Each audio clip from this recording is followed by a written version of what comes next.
నమస్కారం ఘంటారావానికి స్వాగతం ముందుగా ప్రధానాంశాలు కాల్చి చంపేంతగా నేను చేసిన తప్పేంటి వైకాపా నేతలకు చంద్రబాబు సూటి ప్రశ్న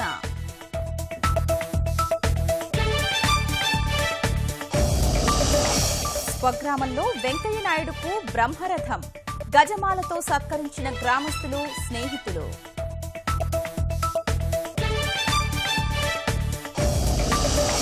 నంద్యాలలో తెలుగుదేశం విజయం తథ్యం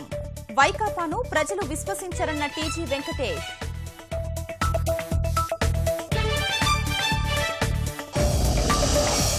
గుజరాత్లో కొనసాగుతున్న రాజ్యసభ పోలింగ్ అహ్మద్ పటేల్ కు ఓటు వేయలేదన్న వాఘేలా